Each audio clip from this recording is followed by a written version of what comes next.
Welcome to the Love Fly podcast. This is Paul Tizard, Fear of Flying coach for the last 25 years. And today's guest is Anna P. Anna P. I've known for years now, and she's been on quite a journey herself. So we're looking forward to hearing her story. So welcome, Anna.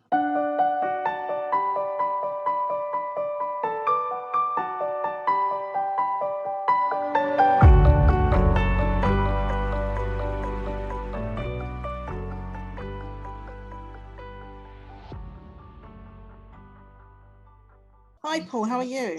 Very good. I'm very excited to get you on because we've been trying for a little while now. And Anna and I have, we've worked together, but also, rather than steal your thunder, why don't you talk us through your journey, beating your fear of flying, and how it started, and anything you want to say, really. How long have we got, Paul? As long as you need, until I get kicked out of this coffee shop. Right. So I was looking at this yesterday, Paul. So I was trying to remember what triggered my sort of fear of flying from the beginning, and I think what it was actually my dad passed on the fear, which is really common, as we know, which is very kind of him. He'd never flown in his life, but he kept on reading up on air disasters and crashes and leaving the paper around, and kindly shared that info with me. And you trust your parents. Planes weren't safe. That was that. And my mum was completely different, totally bold, and she said, "We're going on holiday. That's it." And at 15 and 16, we were due to go and see my gran, who lived abroad, and obviously I'd been fed all this information by my dad. My mum had no idea that he'd been doing this, and it was just sheer panic in the weeks leading up to the flight. And got to Heathrow, and I don't know how I even was able to walk. And my mum was saying, "Are you all right?" "Yeah, absolutely fine," because I didn't want to show that I perceived myself as being weak, panicking like mad. And I genuinely thought I was having a heart attack at Heathrow. Absolutely, my heart was racing. So it's an impending sense of doom. I was white as a sheet, and in essence, I knew that I was suffering from undiagnosed anxiety and panic attacks. But back in the day, it wasn't. You type in panic attack on the web today, there's millions of articles. Back in the day, there was nothing. And anyway, so got onto the plane, put my seatbelt on, and basically I was waiting for my death. On takeoff, I actually, this is genuinely true, I unbuckled my seatbelt and headed down the aisle for the door. I just wanted to get off, and we were already taxiing, and I think we were taking off. Legs buckled, and the crew sort of barked at me, and my mum sort of turned white as a sheet. Had to get back in my seat, and it didn't help that I've got jumbo, but a jet full of people sort of staring at me, whispering, and it made it so much worse. And for 2 hours, I was a complete wreck. All sorts of sensations in my ears, in my stomach. The panic was hideous. We had some mild turbulence. So for me, that meant the plane was going to crash any moment. And the physical symptoms of panic were overwhelming. I genuinely thought I was having a heart attack on that plane. So was it just with your mum, or was your dad with you as well? No, my dad would not get on a plane if you gave him sort of millions of pounds, but he wouldn't admit it. So absolutely, he would not fly. And obviously I thought I'd caused a scene, and my mum was going to just, calm down. But she didn't know what a panic attack was either. But I was, convinced that I was having a heart attack full on. And then I had to spend 3 weeks abroad in a heightened sort of state of anxiety because I was dreading the trip home. That's all I was focused on. I don't want to go by plane. And I think we were looking at sort of various options of coming back, but it was impossible back in the day. Don't want to give my age away. And I happily would have walked back to the UK if I could. That's how bad the fear was. Yeah, so you spent that whole time away just freaking out, worrying about the trip home, which is absolutely quite a common thing, isn't it? Crikey. Absolutely, yeah. So what happened next? So I had to do the trip back, which was equally horrific. But I think if I remember, this is going back a long way, I was given some sort of herbal pills and this will help you, but it didn't. It was slightly better, but still horrendous. I'm dying. This is awful. I didn't try and get off the plane on that time. So, and then that's it. I said, I'm never, ever going to get on a plane again. And I was, adamant that's not going to happen. And And I think it's 1999, I did the first Virgin Atlantic course. It was bought for me as a gift. As a And this gift, was yeah. applied in the Yeah, days. thanks ever so much. Yeah, So you must have come on the one And- before we did flights. absolutely. It's in the classroom. And it was, it's a realistic mock-up plane. It's just a few of us. If you'd blindfolded me and told me I was in a plane, I would have believed it. But I knew it was in a classroom. I didn't want that gift. I don't want to pass any sort of course. I'm not flying anywhere ever again. I'm never going to go through those sensations again. And as far as I was concerned, nobody's going to cure me. So sorry, Paul. That's the first time I met you, and I said I'm not going to meet him again. So that. Thanks very much. Yeah, no. Understood. So I said no. I'm not doing that. And in the years after that, I avoided flying like the plague. I mean, you could have put me in business class, given me the biggest amount of money going. I'm not getting in there. It was that bad. Missed out on jobs. Huge music fan, and I couldn't go to gigs that I really wanted to go to abroad. Missed out on holidays, and most of all, sort of exploring the world. Really, I missed out on all of that. However, I could travel. I was left with the sort of option where it was the UK holidays. Excellent. Yeah, same old place, But I did start to travel in Europe on my own. I'm doing sort of grueling 40-hour journeys by coach and mainly by train, because I had a grandmother living abroad. So 40 hours. And those journeys never went to plan. So I'd missed connections, panic, try and reroute my journeys, and I'd sort of arrive at my destination like an exhausted wreck. If I'd flown, I would have been there in an hour and a half. So 40 plus hours. But the 40 plus hours is, you felt safer doing it that way than you would have gone on a 2-hour flight, I guess. No, you see, this is it. If I think about it now, I was actually nowhere safer, because I'm doing sort of rail journeys in dodgy parts of Europe on my own, because I needed, to visit family abroad. It was far more dangerous. And looking back, I put myself in a few dangerous situations. So, but that's the sort of thing that I put myself through that, because I wouldn't do that hour and a half. That's how bad the fear was. So yeah, I'd get on a train. Awful. It was awful, but I'd rather do that. You did that. So from 1999, you Mm-hmm. did that for, sounds like about 8, maybe 9 or 10 years before About you came 10 back. years. Yeah. Yeah. What made you then suddenly go, sod this, I've got to do something about it? Right. So I think it was the final straw. So I was traveling by train again from Germany to the UK, and it was like a particularly hot summer, and I was tired. I was on my own, Miss Independent here, really sort of dehydrated. Got off the train, and suddenly sort of everything went black, and I crashed down. I sort of passed out on the train platform in Cologne station. Well, And before I knew it, it was like a bit of drama. Everything went flying with all my cases. I had a lot of camera gear with me. I remember it was all over the place. It was, there you go. And before I knew it, I was in an ambulance on a drip with an ECG attached. And I had another 16 hours of travel to do. And discharged myself. I missed all of my connections, train connections, and ended up in a really, let's say, odd hotel in a notorious part of Brussels. And that's when I realized I had to address my fear, anxiety issues. And they were starting to encroach sort of on other areas of my life, such as traveling on the tube. I started to avoid that, because that sort of reminded me of a plane. A bit claustrophobic. It does do that. You're the first to say that, where it kind of spreads a bit, doesn't it? Yeah, or using a lift. I'd rather do 20 flights of stairs than getting a lift. That's how bad that panic. And it was, I did have undiagnosed at the time panic attacks and anxiety. So it all kind of made sense. So it sounds like you had claustrophobia, you had something else going on as well there. So there's a lot to deal with by the sound of it. Absolutely. So I think in 2010 it was, this time we're back on the internet, had more pages, thank goodness. And I sort of signed up for the Virgin Flying Without Fear course once again. But this time I think the course had evolved, and it included a flight, which I didn't think I was going to take on that day. But sort of walked into this room, I think there must have been about 80, 90 people in there. with me. It was, loads of people, and it was, so about 90 people in there. And there's, had an introduction. I think it was Captain Mike on that day. There's all the Virgin crew looking beautiful and handsome. And there's Jill and Frederici, the psychologist, gave us all pep talks. And of course, Deej, great trainer at Virgin. And it was just, a bunch of wonderful people there.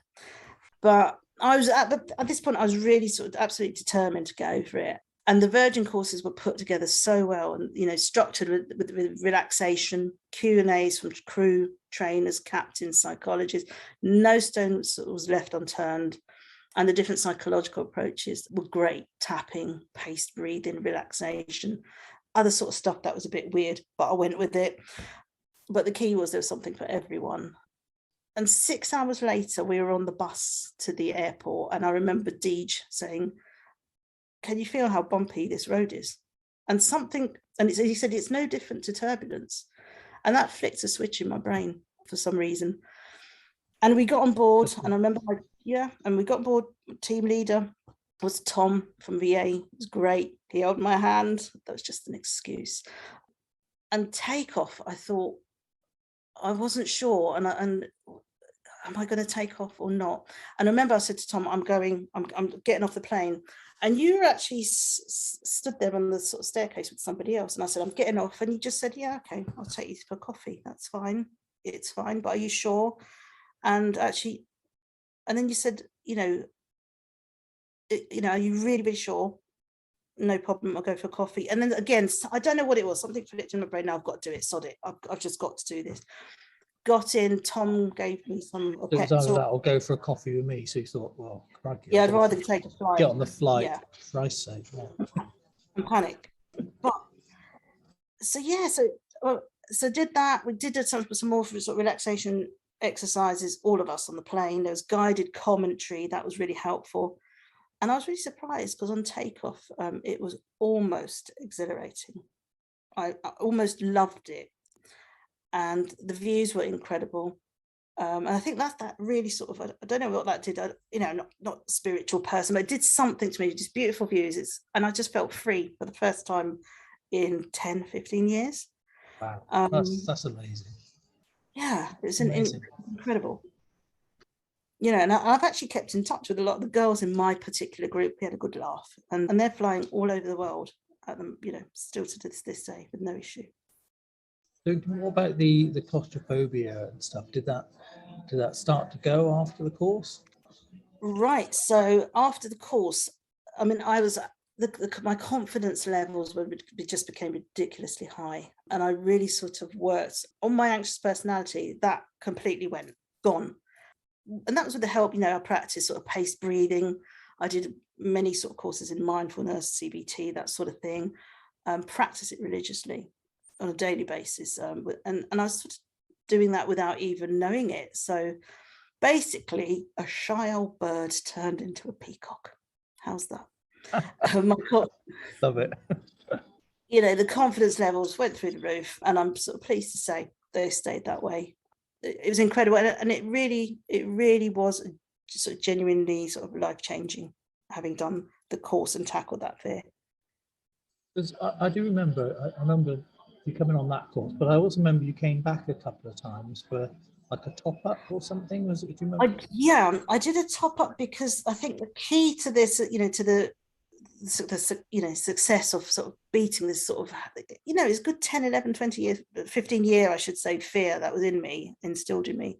And I didn't practice flying that much. I went on a flight straight after the course, and then I left it for 6 months, and you gradually allow that to creep in again. So I did a few sort of very short flights after that. Didn't feel great. And at one point I got to check in, and just said I can't do it, walked away. So something wasn't right, and I think I was having a little bit of a patch in my personal life at that point. So so I did a little top-up course, and I knew what to expect. Got on that plane, it was fantastic, and again it was another learning curve for me. You've got to keep practicing. It's it's like getting an instrument out and you haven't played it for 10 years, you're not going to be great. You're going to practice, back to being perfect. So did the Topups and haven't looked back since, as you know.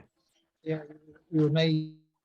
You were absolutely amazing, and I was always impressed that you did come back. And I thought it was gutsy to do that, because some people think it's like a one-stop shop, and I always say it's a process, and it takes a bit of. Sometimes you have to kind of recommit yourself to it, because it's so easy to get into those unhelpful ways of thinking again, isn't it? That's right. That's right. So I haven't stopped flying ever since, apart from this awful pandemic. That's the only thing that stopped me. You also came back as a team leader, so I think that's worth mentioning that you then Oh, came. What was that about then? That was, I actually got a call from you asking me if I'd consider that. And I thought, is he taking the thingy?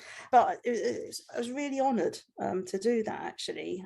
And so I had my own approach. As you know, I got a bit of an over the top sense of humour, and I think yes, I may have noticed that. Yeah, and I think I just we also, if we all had a table of 10 people, that delegates that we looked after, and it was really serious. Took it very, very seriously, but also added a little bit of humour. So when it was I could see people getting anxious, and I think I was great at being able to tell when people were about to have a panic attack, getting very anxious. I could tell because I'd been through it. I'd see that they'd be slightly shaking, or they'd be sort of fiddling with their hair, all sorts of cues that I could go in and sort of say something, or it could have been something inappropriate that shocked them back into the room and put them off their panic. And it was wonderful being able to give back. We had crew, brilliant. The crew were absolutely brilliant that worked with us. But often you'd have people say, well, they love their jobs, they love turbulence, they don't mind it. But have they ever had a panic attack? No, because they love their job, they know it's safe to fly. So yeah, it was one of the best experiences that I've had. And the first group of 10 that I took up, the whole process from them coming in the morning terrified to taking the flight and coming off the flight laughing and joking and being absolutely exhilarated, looking exhilarated. So yeah, it was amazing. And I do remember you gave a lot of your time. You were always very generous with your time to come along and help people. And I always remember your kind of you'd look very professional, but then you'd come up and say something. It wasn't crazy, which I think was just part of your personality. That you brought that with you, to show that you're a normal person that had a fear like they did, and you've done stuff about it, and you were coming back to help them on their journey. So it's just brilliant, That's it. Because I think a lot of people are skeptical. Can I, cure? Was that the right word? Can I get over this? Because and some people, everybody had a different. I mean, the stories were great. Some people, again, like me, there was a lot of sort of fear passed on from family members, or I think a common one was a fear after having kids. That was quite common. Right. I think basically your life's over, isn't it? You've had children. And so you think, well, let's just not fly as well, I'm only joking. I think it's the mortality that gets triggered. I think it's something around the responsibility or something. It's an interesting trigger point. That's it, and just the different professions that were there. I remember there was even psychiatrists that you'd think that they'd know all the coping mechanisms, but no. You just introduce a huge amount of people doing different things, your everyday people that and there's something in their life that was just bothering them. They want to go on holiday, they want to travel on business, and they just couldn't. And I think for me it was so important spending that whole day. It was quite an intense day, wasn't it, Paul? It's quite a full day. Yeah, because you're literally walking towards your biggest fear. You think flying means dying, and so there you are spending the day talking about it, thinking about it, and then we shove you on one at the end of it. That's it, and I think it's all about the knowledge for me. Even to this day, it really is power, and particularly to this day, you don't want to be sat next to me on a plane. Becoming one of those aircraft bores, have you? Oh, it's awful. And this is actually true. A few years ago, I was on a flight with my friend who doesn't have any fear, doesn't care. Every little noise I was giving guided commentary on. Those are the flaps retracting, that bump, that's the wheels going into the undercarriage. Nothing to worry about. Would you know the wind? Shut up. I'm not joking. She actually asked a crew member if she could move seats away from me, but the plane was too full, so too bad. That's funny. Yeah.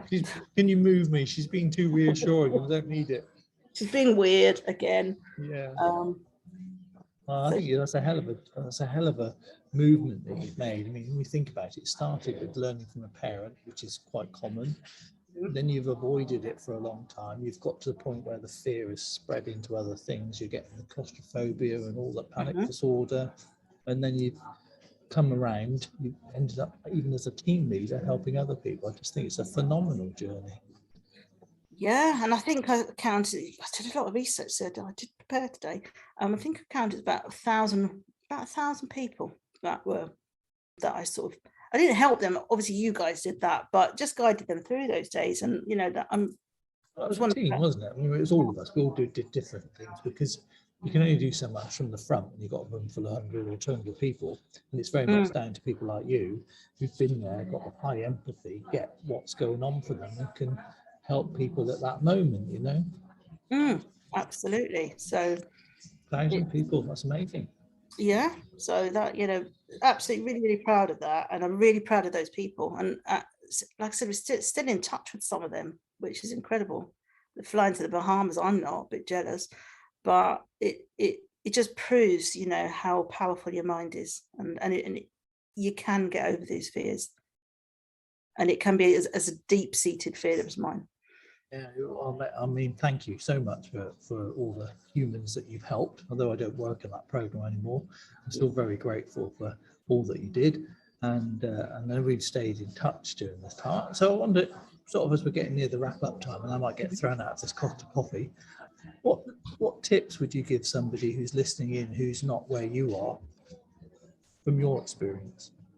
I would say gain knowledge, because that knowledge really is power. I'd say, you know, listen to the Love Fly podcast, do the course if you want to, take part in the social medias forums. I see, you know, they're great. You'll see that you're far from alone. It's brilliant seeing people sort of posting up pictures from the planes, and 3 weeks before they're saying, I don't think I can get on it. Use apps like Calm and Headspace daily, not just when you're starting to feel anxious or panicky. Build it into your daily routine, 5 to 10 minutes. It will do you the world of good.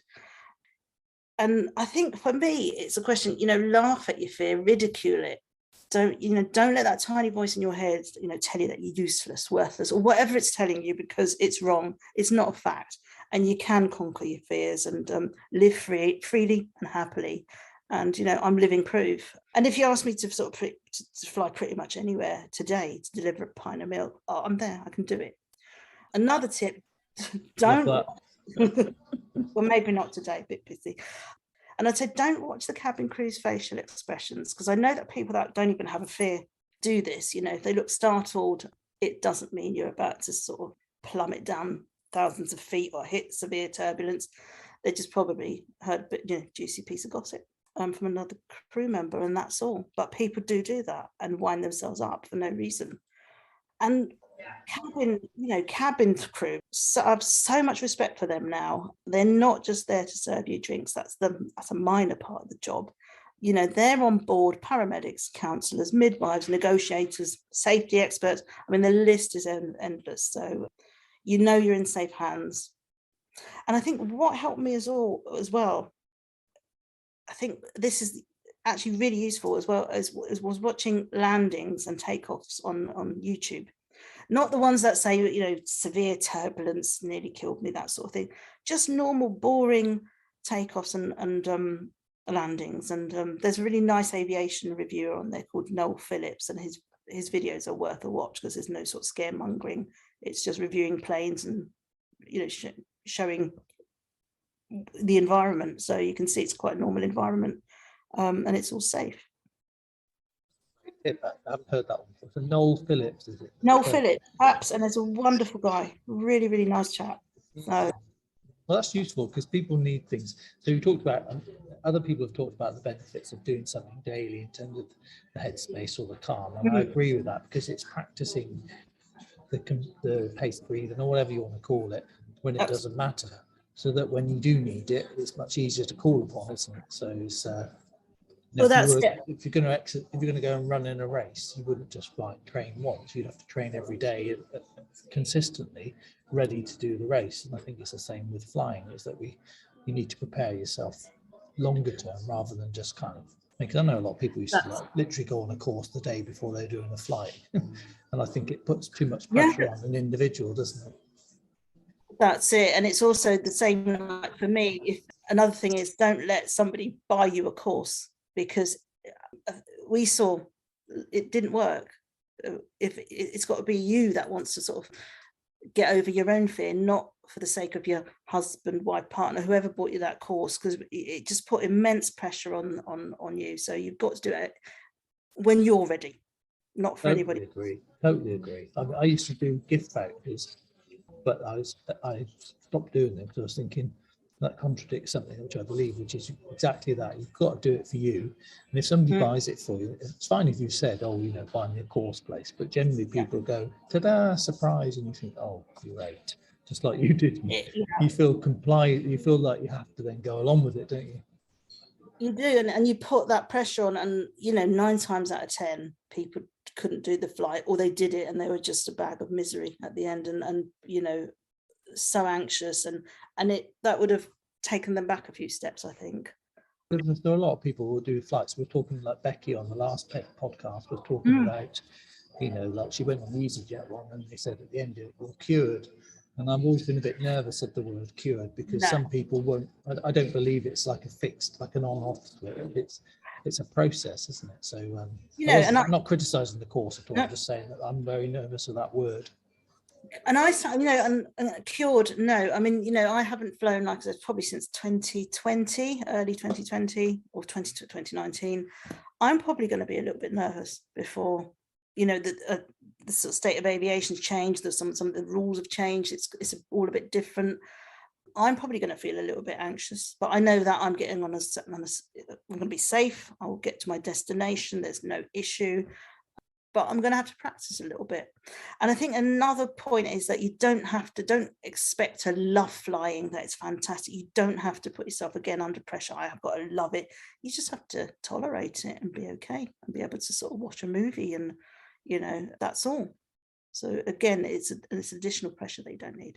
Yeah, I think you're right. I mean, I know I've often said that, but it is, it's a means of transport. It's just exceptionally safe means of transport. But for most people, it's just a kind of means to an end. And for it to be a non-event is high success. You haven't got to love it like we do. And I love a bit of turbulence. I sit there. I think I sort of like put the seatbelt on a bit tighter and go, go on, bring it on, do your worst. Because I know nothing's going to happen. But I know a lot of people don't feel like that and think that I'm weird. Well. I'm going to answer that. Just yeah. Well, Anna P, you've been absolutely amazing as always, and I'm so glad that we got a chance to do this, because it's been a long time coming, and you've just been amazing. So thanks for all the times that you've helped out, and hopefully in the future there'll be some more opportunities that we can do some stuff together again. But in the meantime, this podcast will go out, and 100. I mean, there's a lot. There's something like nearly 7,000 downloads a month now, which is just bonkers, isn't it? So you'll be helping all those humans that you never meet. It's brilliant, and I think people should get involved in that forum, because I think it's great, especially in the Facebook one, and post more pictures. Make me jealous. Anna P, you are awesome. Thank you ever so much. Thank you, Paul, and thank you, because you're the one that pretty much helped me.